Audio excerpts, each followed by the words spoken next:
Hello, hello, hello. Tonight's going to be one of those times where I'm giving you multiple discussions, of course, with the decaf session. Like I said in the previous one, I've been getting more indulged into my feelings and embracing them. And so, what I want to do is when I do the readings, I do want to have, something that's a little more open with the discussion, to where I'm not only speaking to you, but speaking from me and how I feel.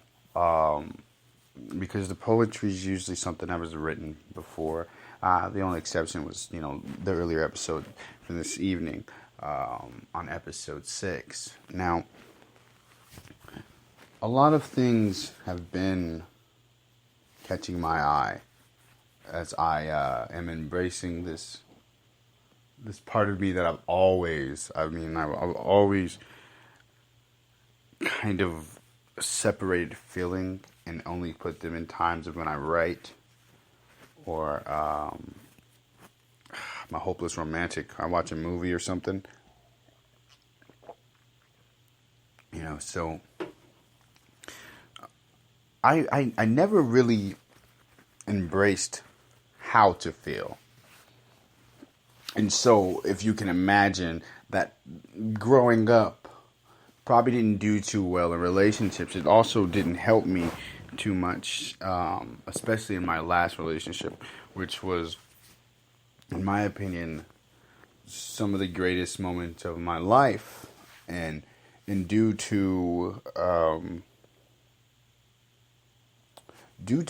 not embracing the feelings beforehand, and understanding what I feel and what I should feel, or that I shouldn't run from the feelings, or I should not make myself, unavailable to them. Holding in so much feeling of regret and guilt and wishing to be different, but just not doing so. Everything got clouded. Everything was a darkened state. And so when you do that and you share your life the way I did with someone, in the life that I was trying to build, and with seeing a future and wanting a forever and all that, when you're enclosing yourself, that person themselves most likely going to do the same thing. Now, I've thought many of time, and because that person is so perfectly made for me, I've been so afraid that feeling now, as I am embracing it, that me seeing them fall in love with someone else would destroy me. And even if that is true,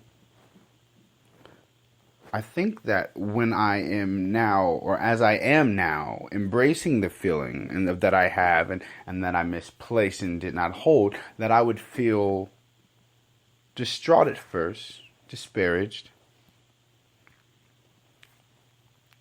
but I would be happy for them.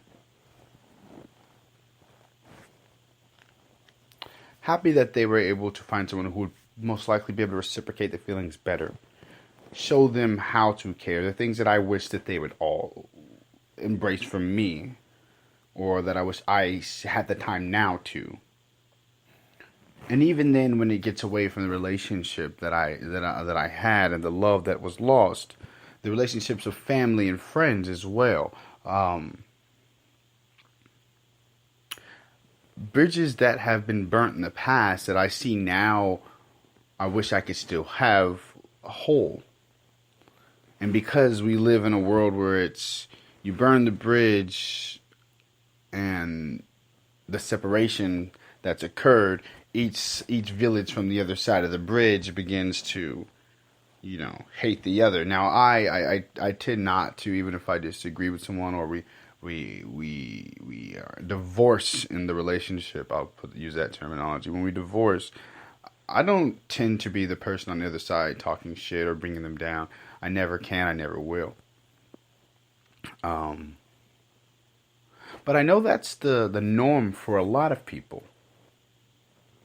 So then, me being the forgiving person I am, it jumbled up the feelings even more, because you can forgive the wrong people and they'll continue to do the wrong things, but and we usually all have a track record of doing so, but forgiving the wrong people. So when the right people are asking for forgiveness, we tend to go no. Or if we didn't learn ourselves because we couldn't, attain the discipline and the feelings that we have, we do the wrong thing so much that when it is us just making a mistake and not purposely sabotaging things, we don't allow room for trust. We don't allow room to have a benefit of the doubt. And that's what not feeling has done for me. You see, I had a best friend, Kylie Morales, who she was one of the best friends I've ever had. We had an attraction when we were younger. We always somehow always came back to each other, or always were there for each other. But when I was in Japan and I was lonely and I couldn't figure out a way to convince her to be with me, and then she began to get into a relationship that was getting pretty deep and heavy, and we separated. And then when we came back around, I was in a drunken stupor and I dissolved the friendship in a matter of seconds with words. Hurtful words that where she had built her feelings up with this person, and they superseded our relationship and our time, because their feelings were stronger, and I couldn't understand that. When in bringing an ultimatum, how do you choose someone who has never shown that they are consistent as someone who is willing to die for you and prove that? That being just one of many examples to where, due to lack of embracing feelings, due to lack of being true to myself at the time that I should have, because that's the thing with the world that I've learned. That's been my flaw, is timing. I'm either too late or I'm too early. I'm always in a rush to make something happen, and I never understood that I need to just sit back and wait and allow it to come to me. I try to force it. I try to manipulate time. And time is only now. I'm always thinking ahead, and so you can't do that with feelings. You can't do that when you've hurt someone. You can't do that when you want to bring good for someone. You cannot rush the time, and that's been a big thing that I've learned. But in learning that too, I am sitting in a room alone, reading, conversing with certain friends from time to time. People I actually see as more than friends, as brothers or sisters, and I realized that the lessons of the past are just the past. You learn the lesson and you let it go, because when it's not in the now, it's non-existent. But endorphins tell us to be careful. Endorphins tell us what we need to keep away from. The past just becomes a mental reminder, and we have to think about why we must stay away from this person, or why we can't be near that person, why we can't have this with this person. But we have to let go of the negative feelings so that the positive ones can flourish. Because with me, rushing things, it only causes a plethora of negative emotions to build and to build and to build, and regret and guilt to build on top of each other, creating a foundation that is only meant to doom me, bring down my frequency, bring down the way I live, bring down how I feel. Whereas now, where I'm more in tune with the positivity, understanding that solidarity will bring me to loving myself. In turn, bringing me to understand my feelings, embracing my feelings, and in turn, allowing me to love others. An issue I had previously before, too, was that sometimes I loved people more than I loved myself. I actually did. I used to be very depressed because I loved the world so much, and I was sad because I couldn't change it.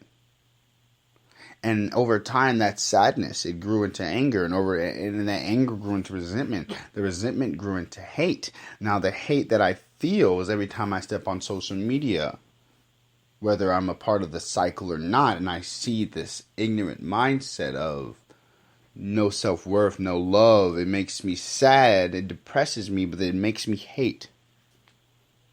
It made me hate. And now I'm at this point to where, why will I continue to feed that negative energy?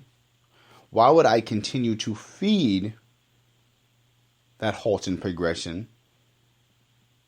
Worrying endlessly about others, commenting about them, when I can just spread love.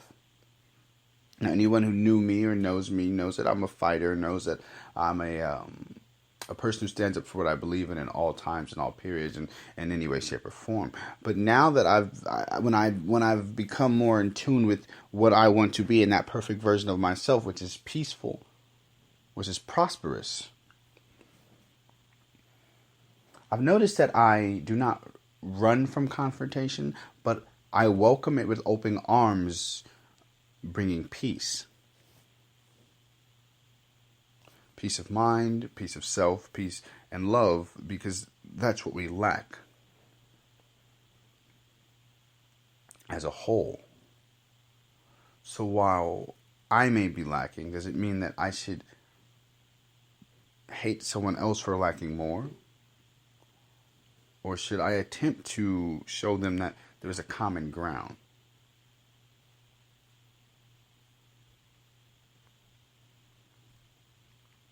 I feel like that's where we fail to fall in line with the feelings. That's where I would fall short of falling in line with my feelings and understand the alignment that I'm placed in.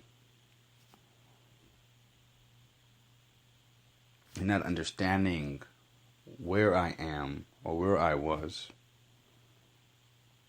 only halted who or what I could become. It put me in a position of always being less than I could be.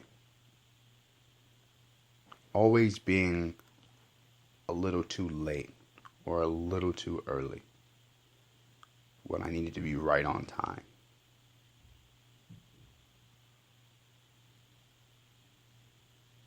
I feel like that's why I'm actually doing this. It's because I now have a clear understanding. I see better, I feel better, and in turn I'm able to give more than I ever have been able to.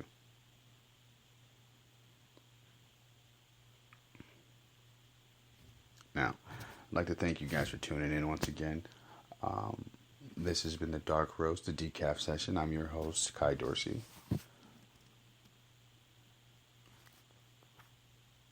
And even though this is a decaf session, thank you for waking up.